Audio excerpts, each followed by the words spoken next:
반갑습니다. 오늘은 기회처럼 보이나라는 제목 가지고 마음을 나누려고 합니다. 요즘 제가 유튜브를 이렇게 보다가 그 알고리즘 때문에 뜨는 그 드라마를 봤어요. 그 돼지의 왕, 돼지의 왕. 진짜 처음 들어봤어요. 돼지의 왕이라는 처음 들어봤어요? 돼지의 왕이라는 애니메이션이 있는데 그 애니메이션을 12부작으로 드라마를 만든 겁니다. 무슨 내용이냐면 이게 그 요약본을 보니까 어릴 적 그 학폭을 당했던 피해자 주인공이 20년이 지나서 자신에게 이렇게 가해했던 그 사람들 찾아다니면서 그 사람들을 죽인다는 복수 내용입니다. 주인공 이름이 누구냐면 경민하고 그의 친구 종석 그리고 철이라는 친구가 셋이 무리예요. 경민과 종석이라는 이 친구가 아무 이유 없이 일진들에게 맞고 있는데 같은 판 굉장히 조용하게 이렇게 저기 뒤에서 엎드려 자고 있던 친구가 이 일진들한테 맞고 있는 그 두 친구를 구해줍니다. 갑자기. 그때부터 경민과 종석과 이 철이 되게 친한 사이가 돼요. 친한 친구 사이라기보다는 사실 이 철이는 이제 이 둘에게 거의 신적인 존재가 돼요. 이 철이라는 친구가 그 친구들 굉장히 그 폐가 있잖아요. 폐가를 데려가서 이제 이야기합니다. 야, 너희들 그렇게 해서는 걔네들 이길 수가 없어. 걔네들 이기기 위해서는 너희가 괴물이 되어야 해. 라고 이야기합니다. 그러면서 이 철이가 준비해 놓은 게 있습니다. 이 들고양이 한 마리하고 칼을 준비합니다. 무슨 말이겠습니까? 너희가 괴물이 되기 위해서는 먼저 여기서 연습해라. 칼로 고양이를 찌르라는 겁니다. 이 두 친구가 머뭇머뭇거리다가 한 친구가 찌르기 시작해요. 눈빛이 미친 듯이 그 고양이에게 자신의 모든 감정을 쏟아부어서 죽입니다. 한 친구가 도저히 못하게 뛰쳐나갔다가 이 친구도 어느 순간 고양이를 찌릅니다. 그렇게 20년이 지나요. 몇 년이 흘러서 이 경민이라는 사람이 살인자가 된 거예요. 이 철이의 의지를 이어서 야, 너희가 걔네들 이기려면 괴물이 되어야 한다. 그 의지를 이어서 20년이 지난 후에 그 사람들 찾아다니면서 막 죽이기 시작합니다. 근데 그것을 보고 있는데요. 유튜브 요약본으로 보는데도 그 사람을 죽이고 다니는 경민이를 응원을 하기 시작하더라고요. 그래, 쟤네들은 죽어 마땅한 놈들이지. 그치? 하면서 막 심장이 막 쫄깃쫄깃합니다. 경민이가 잡히면 안 되는데? 그쵸? 그 학폭 피해자 한 명씩 막 죽일 때마다 저도 모르는 그 감정의 그 카타르시스가 막 느껴지는 겁니다. 그러니까 제 감정을 그 주인공 경민에게 이입시키고 있더라고요. 그러니까 그 드라마에서 철이의 의지를 이어서 괴물이 된 그 경민만 이 철이의 의지를 이어가고 있는 게 아니라 그걸 보고 있는 저도 경민의 내 감정을 이입시켜서 내 감정을 해소하고 또 내가 그 괴물의 의지를 이어가고 있더라고요. 요약본만 봤는데도 진짜 움찔했어요. 그만큼 나라는 존재가 악하구나. 그러니까 괴물의 의지를 이어가는 것 이게 어려운 일이 아니구나.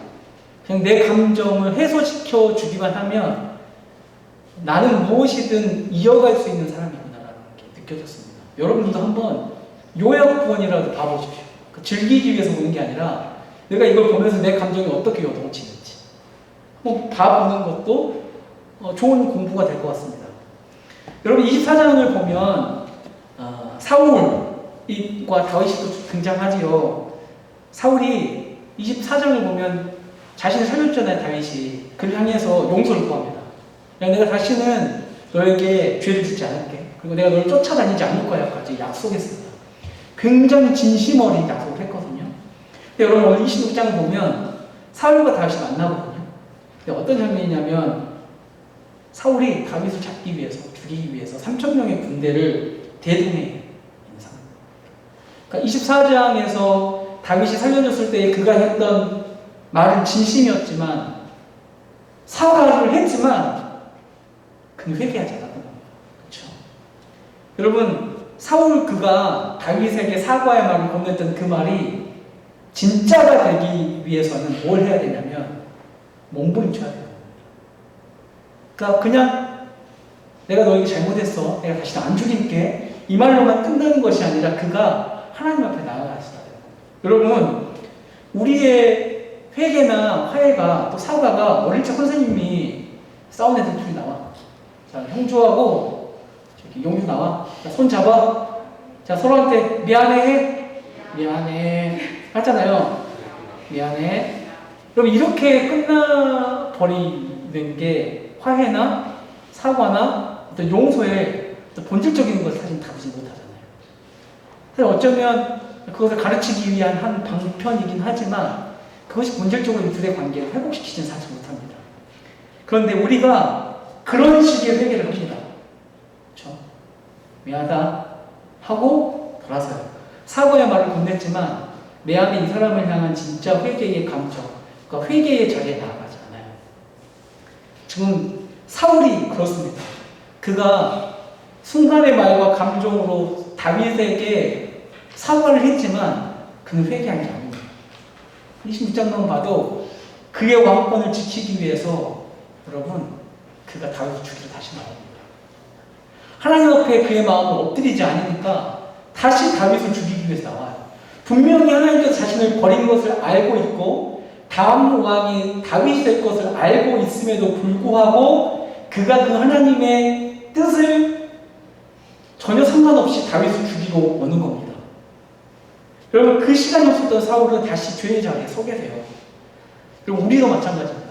온전한 회개의 자리로 하나님께 계속해서 나아가지 않으면 한 번이 아니라 계속해서 나가죠. 계속해서 나가지 않으면 우리는 또 그 죄의 자리에 서게 될 겁니다. 마틴 루터가 이런 말을 했어요. 성도의 인생은 회개의 연속이다. 회개의 연속. 여러분 그래서 이제 26장을 보면 그렇게 죄의 자리에 있는 사울, 그런데 오늘 26장은 좀 양상이 달라져요. 그동안 다윗이 되게 일방적으로 당했잖아요. 쫓기는 도망지 신세였거든요. 그런데 26장을 보면 굉장히 다윗이 공격적으로 변합니다.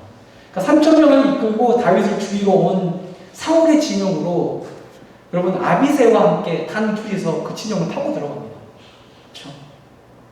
다윗과 아비새가 사울의 군대 진영에 들어갔습니다. 그런데 이게 웬일입니까? 아무도 깨어있지 않았습니까?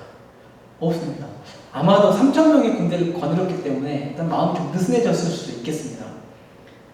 그런데 12절 보면 이렇게 성경은 이야기해요. 이는 여호와께서 그들을 깊이 잠들게 하셨으므로 그들이 다 잠들어 있었기 때문이었더라 라고 이야기해요. 지금 하나님께서 이들 다 잠재우신 겁니다. 그러니까 이 상황을 보면 지금 3,000명의 군대의 진영 한가운데로 2명만 들어갔는데 자고 있어요. 성경에서는 하나님이 재우셨다고 이야기해요. 이건 하나님께서 주신 기회일 수 있는 겁니다. 하나님께서 사울을 죽이라고 다윗에게 주신 절호의 찬스일 것만 같습니다. 그래서 옆에 있던 아비새가 말하죠. 8절에 오늘 하나님께서 원수를 갖게 하시는 날이니 여러분 다윗 왕이요 창으로 찔러서 사울 죽이십시오. 설득합니다. 그럼 지금 상황을 보자면 사울을 죽이기에 딱 적당한 시기처럼 보이거든요. 먼저 하나님이 사울을 버리셨어요. 그렇죠? 사울도 알고 다윗도 압니다. 그리고 사울을 이을 왕으로 다윗이 점쳐졌다는 것을 다윗은 알고 있어요. 또 하나는 다윗이 아비새와 그 진영에 들어갔을 때 하나님께서 그 군대를 잠들게 하셨어요. 그렇죠? 그렇다면 이거 하나님께서 다윗에게 사울을 죽이라고 준 기회가 아닌가. 너무 정황만 보아도 이건 기회거든요. 막 그 기회만 보았을 때, 그 상황만 보았을 때에 내 마음에 솟구치는 마음은 사울을 참지라 였을 겁니다. 아마 우리 안의 욕망은 그렇게 이야기할 겁니다. 왜냐하면 얘는 내가 한 번 살려줬는데 그렇게 날 죽이지 않겠다고 했는데 다시 3,000명의 군대를 이끌고 날 죽이러 왔단 말이에요. 야 내가 한 번은 용서해 줄 수 있다고 했는데 또 나를 죽이거드는 너는 죽어간다. 나는 분명히 관용을 베풀었다. 나 두면 참지 않는다. 그런 거죠. 우리 실수한 사람들이 이렇게 이야기하잖아요. 한 번의 실수 내가 참았는데 두 번의 실수 내가 참을 수가 없다. 그래서 우리 안에 감정은 뭐라고 이야기하냐면 내 안에 있는 그 쓴 감정들을 풀어내라고 욕망을 이야기합니다. 만약 다윗이요 사울을 죽이는 것, 그 욕망을 따라가는 것을 꿈으로 삼았다면 지금 다윗은 그 상황이 말하는 기회를 잡을 수 있었을 거예요. 그런데 여러분, 다윗이 그 기회를 잡지 않아요. 감정이 이야기하는 그 기회를 잡지 않아요. 9절 11절을 보면 다윗이 그 감정의 기회를 잡기보다는, 욕망의 기회를 잡기보다는 그건 무엇을 잡냐면 하나님의 원칙을 잡습니다. 이미 24장에서 다윗은 그 원칙을 한 번 더 잡았거든요. 근데 다시 한번 똑같은 상황이 반복돼요. 그러면 이거 하나님께서 나를 죽이라고 주신 기회인가 할 수 있는데, 그는 그 기회를 잡기보다 하나님의 원칙을 잡습니다. 지금 당장 사울을 죽이면 영광을 얻을 수 있을 것 같습니다. 그렇죠? 그런데 그 욕망이 현혹되지 않습니다. 지금 이 상황은 다윗에게 기회가 아니라 기회처럼 보이지만 하나님께서 다윗에게 놓아두신 시험이었잖아요. 사실. 기회 같아 보이지만 시험인 그것에 넘어지지 않는 다윗을 하나님께서 지켜보고 계십니다. 여러분, 하나님께서 하나님 나라의 왕으로서 다윗을 사울을 죽일 기회에 주신 것이 아니라 모든 상황을 열어놓기는 하셨지만 지금 다윗이 무엇을 붙잡는가를 보고 계신 겁니다. 너의 욕망을 보는지, 당장의 영광을 위해서 너의 감정과 욕망을 잡는지, 아니면 반대로 내가 너에게 말한 나의 말을 잡는지 보는 겁니다. 여러분, 이미 수많은 시험들 속에서 승리한 성경의 사람들이 많죠. 거기에서 가장 대표적인 인물이 예수님이시잖아요. 그렇죠? 너무 배가 고픈 40일 금식을 하고 나서 사탄의 시험을 받으러 강화로 가요. 그런데 그 시험에서 예수님이 승리합니다. 지금 당장 돌을 떡으로 만들어서 그의 배를 채울 수 있었어요. 그런데 그것이 지금 당장의 그의 영광을 얻을 수 있지만 그것이 하나님께서 예수 그리스도를 통해서 이루려고 하는 하나님의 영광이 아님을 알아요. 돌을 떡으로 만들지 않습니다. 그리고 예수님은 천하만국을 보여주는 그 꼭대기에서 그것을 다스리는 것이 아니라 그곳에 내려와서 십자가의 길을 갑니다. 왜? 그것이 하나님의 영광을 알았기 때문에. 여러분, 눈앞의 영광, 승리에 현혹되어서 다윗이 거기서 사울을 죽였잖아요. 그러면 다윗은 어떤 사람이 되냐면 그냥 쿠데타로 정권 잡은 사람 정도입니다. 여러분, 하나님께서 예비하고 싶은, 만들고 싶은 왕은 어떤 왕입니까? 하나님 나라의 왕. 하나님의 은혜로 된 사람. 그 사람이 왕으로 서는 그 나라를 하나님께서 기대하고 계시거든요. 그런데 그 시험에서 다윗이 통과하는 겁니다. 그렇죠? 지금 다윗에게요, 지금 완벽한 복수를 하는 것보다 중요한 것은 지금 이 상황 속에서 하나님의 말씀을 상황에 적용하는 것. 그게 더 중요해요. 여러분, 11절에 그가 이렇게 이야기하잖아요. 그러니까 여호와의 기름 부은 자를 치는 것은 여호와께서 금했어. 그런데 지금 내가 이 기회를 잡아버리면 나의 감정은 풀릴 수 있지만 하나님의 말씀은 내가 범하게 되는 것. 지금 나는 나의 감정을 푸는 것보다 하나님의 말씀을 이 상황에 적용하는 게 더 중요해 라고 말하는 거. 여러분, 그가 이렇게 할 수 있었던 이유가 뭐냐면 하나님의 권위를 인정하는 거예요. 우리 이 권위 이야기 많이 들었죠? 하나님이 왕이시다. 그렇죠? 이게 다윗에게는 그냥 어떤 단어, 개념, 글귀로만 남아있는 게 아니라 이게 그의 마음에 박혀있어요. 그래서 지금 이 상황 속에서도 하나님의 권위를 철저히 인정하고요, 의식하면서요, 그 권위를 존중하면서 하나님의 권위의 말씀에 맞게 선택을 하는 겁니다. 그래서 그는 자신의 뜻과 맞지 않아도 하나님이 기름 부은 자를 죽이는 것을 금하게 하셨다면 그것을 따라갑니다. 여러분, 지금 다윗은 얘 죽이면 세상 편해요. 그런데 자기 뜻과 맞지 않은 하나님의 법을 따라갑니다. 어떻게 보면 옆에 있던 아비새가 얼마나 답답했겠어요. 죽이세요, 빨리. 이야기하잖아요. 빨리 죽이세요, 빨리 지르세요. 그렇죠? 여러분, 하나님의 말씀을 내 삶에 계속 그 상황에 맞게 적용하는 우리를 보면서 누군가는 답답해할 수 있어요. 아이고, 답답하니까. 은강아, 왜 그렇게 살아? 야, 예수 믿으면 그렇게 답답하게 살아도 돼? 옆에 답답해하는 사람이 있을 수 있어요. 그런데 그런 태도를 가지고 살아가는 사람이야말로, 그런 태도를 보여주는 다윗이야말로 하나님께서 기뻐하시고 하나님께서 마음에 흡족해 하시는 태도였던 거예요. 그래서 다윗에게 하나님께서 굉장한 칭찬을 하잖아요.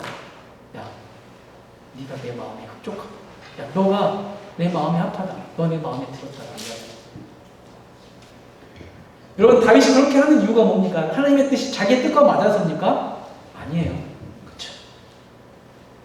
여러분, 19절 보면 사울을 향해서 소리치는 장면을 보시고 뭐라고 이야기하냐면, 만약 왕을 충동시켜서 나를 해하려는 것이 하나님이라면 내가 죽겠습니다.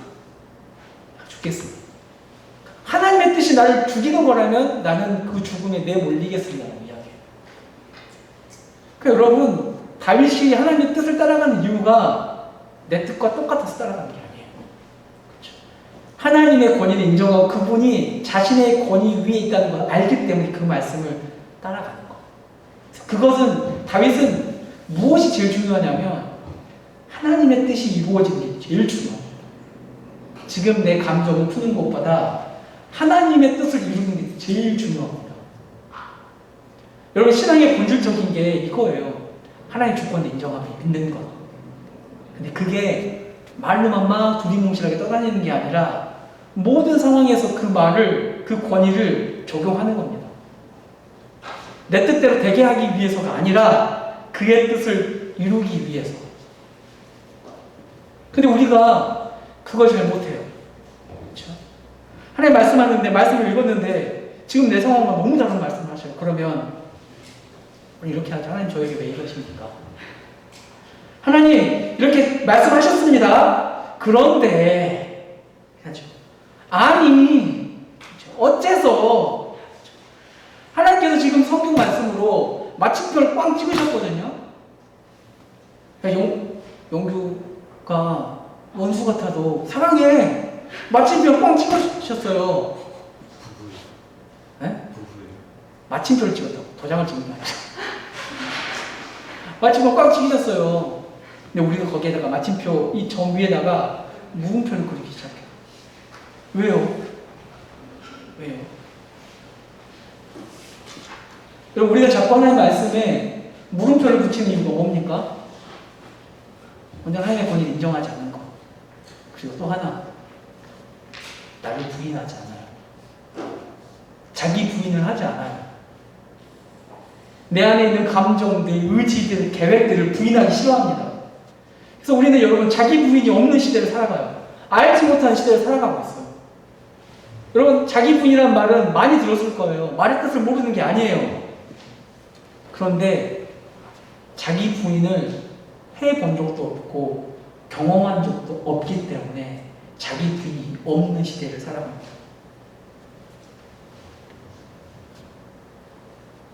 그래서 내 생각, 내 고집, 내 감정, 내 성질이 언제나 하나님의 말씀을 이깁니다. 어디갔냐? 근데 더 문제는 뭔 줄 아세요? 내 감정과 내 고집이 하나님을 이겼는데 그렇게 하면서도 전혀 하나님을 두려워하지 않는다는 거. 그럼 그 모습이 누굽니까? 사울이에요. 사울이에요. 분명 하나님의 뜻이 아닌데 그 길을 가면서도 사울은 하나님을 두려워하지 않아요. 그 모습이 우리란 거예요. 왜? 사울은 하나님을 알지 못해요. 우리 안에 자기 부인이 없다면 교회를 다니긴 하지만 하나님을 알고 있지 않은 겁니다. 우리는 너무 많은 부분에서 그렇게 말씀을 말씀을 부인해요. 그렇죠? 자기를 부인하는 게 아니라 말씀을 부인해요. 그리고 그 감정이 기회를 잡습니다. 근데 욕망의 기회를 잡아요. 특별히 여러분 우리는 사람과 살아가거든요. 우리에게 일어나는 수많은 문제들 가운데 50% 이상은 저는 관계의 문제라고 생각해요. 근데 그 관계의 문제에 있어서 우리의 감정을 따라갈 때가 너무 많아요. 그러니까 우리는 분명히 하나님의 말씀을 알고 있는데 그 상황 속에서 말씀을 나에게 적용하기보다는 말씀은 그랬지만 지금 이 상황에는 내 감정이 더 중요합니다. 라고 감정을 따라갈 때가 너무 많습니다. 여러분 성경이 말하는 삶의 원칙, 관계의 원칙 뭐라고 말씀하시던가요? 오늘 이번 달 옥조일 말씀이 무슨 이야기인가요? 무슨 이야기인가요? 그 앞에 있는 말씀 뭡니까? 하나님을 사랑해라. 그렇죠? 두 번째 뭡니까? 이웃을 이 자신과 같이 사랑해라.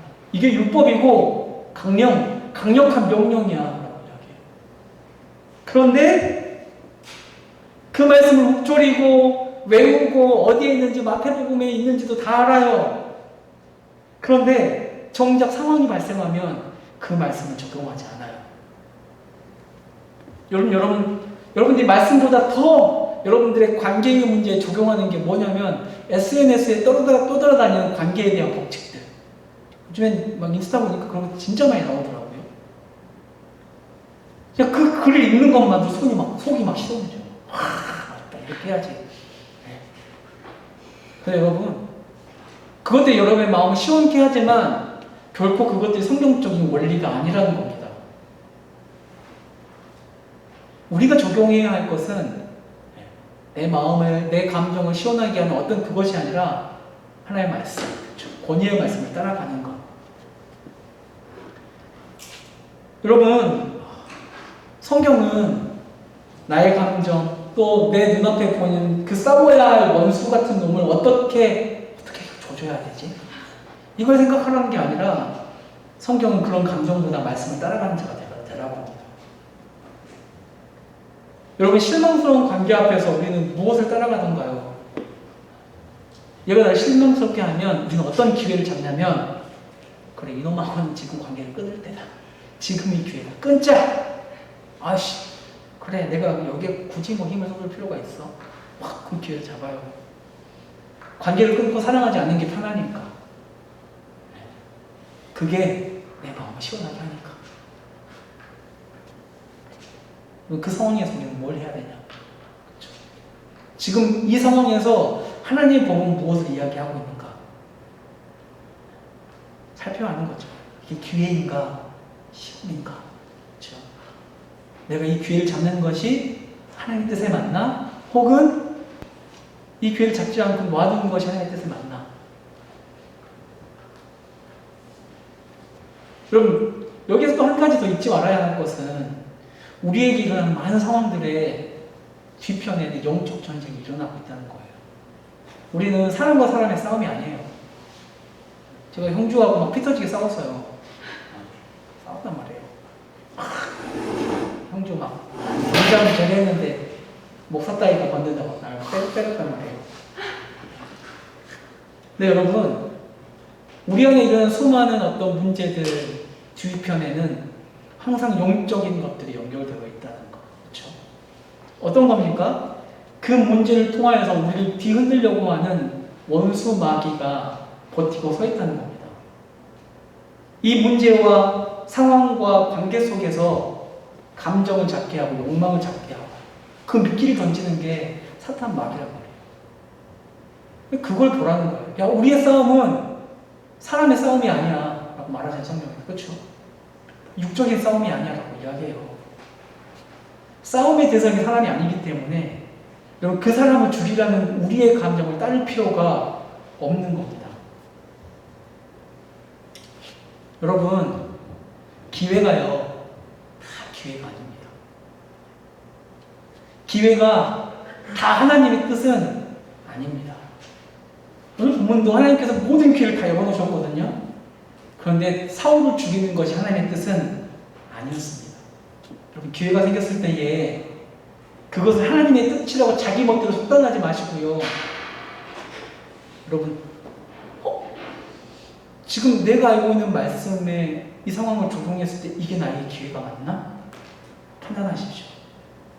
그것이 없이 멋대로 판단할 때에 사울이 그랬던 것처럼 또 수많은 이스라엘 백성들도 내가 그동안 했던 것처럼 수많은 실수와 범죄가 일어난 겁니다. 그럼 만약 이 기회가 하나님의 말씀을 포기하는 기회다. 그것은 시험입니다. 여러분 다윗의 기회가 곧 하나님의 뜻이 아니라는 것을 알았기 때문에 먼저 상황이라는 기회보다 말씀을 다윗은 붙잡을 수 있었습니다. 여러분 하나님께서 우리에게 주시는 기회는 하나님의 원칙 말씀을 거스르지 않습니다. 여러분 그 기회가 생겼을 때에 하나님의 말씀을 적용하십시오. 그랬을 때 이게 하나님의 말씀을 거르지 않는다? 진짜 기회입니다.